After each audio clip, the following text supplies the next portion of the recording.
La surconsommation est un phénomène qui prend de plus en plus d'ampleur dans les pays riches et développés. Aujourd'hui, en 2014, la Terre a besoin de plus de 14 mois pour reconstituer ce que nous consommons en 12 mois, ce qui signifie que sa capacité de production excède les 100 alors qu'en 1961, elle se situait à 70 L'un des principaux impacts environnementaux de la surconsommation est l'épuisement des ressources naturelles. Oups, excusez-moi, il y a un petit problème là. La surproduction. Ta-ta-ta-tam!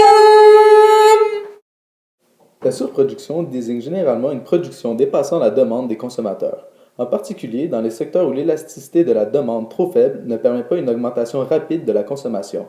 Elle est parfois accompagnée d'un phénomène de surexploitation des sources.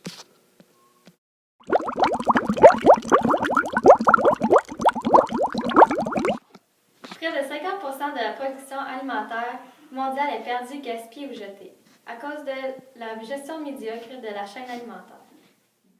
On a noté que les aliments gardés en grosse quantité étaient consommés près de 2 fois moins rapidement que les aliments en petite quantité. Toutefois, ce taux augmente après une semaine, probablement à cause de l'effet d'usure du goût.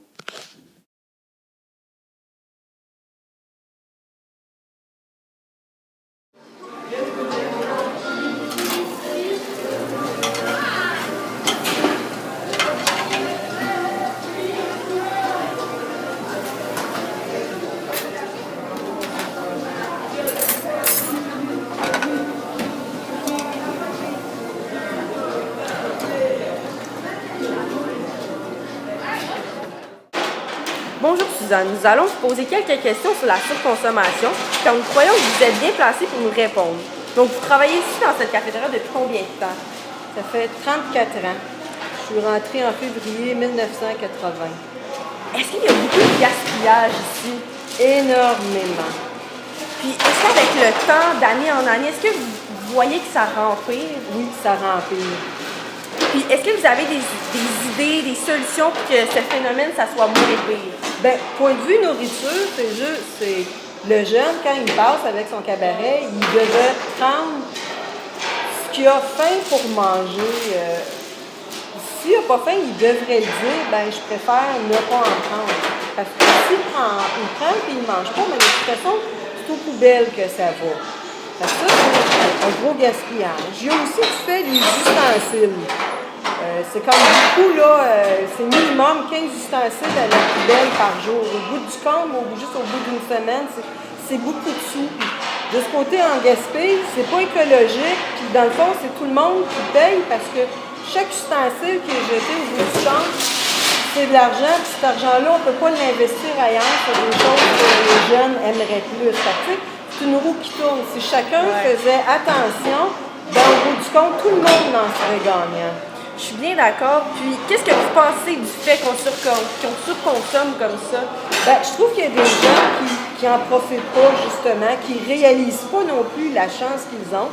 Justement, de consommer, c'est comme si c'était obligatoire, c'est comme si c'était naturel de leur donner, puis ça fait pas leurs affaires. Ça s'en va aux poubelles, ils réalisent pas qu'il y a quelqu'un qui paye au bout de compte pour ça. Ouais, puis qu'ailleurs dans le monde, ben, il y a des enfants qui n'ont pas cette chance-là, puis eux autres pouvaient être sûrs qu'ils gaspilleraient pas. Ils feraient vraiment attention. Ben, je suis bien d'accord. Merci beaucoup de nous avoir accordé ce temps. Bienvenue. Merci. J'espère que ça va apporter une petite note, là, une petite intention que les jeunes puissent y penser comme il faut à 2 fois avant de commettre des gestes. Oui, ben merci beaucoup. Quelques solutions existent et ne demandent qu'à être développées. Nous pourrons cesser les pratiques commerciales poussant à l'achat inutile telles que la vente rapide, les offres multipacks, favoriser les circuits courts et les marchés paysans.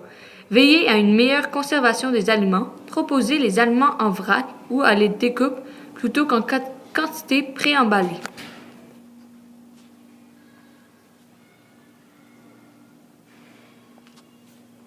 Chaque geste compte.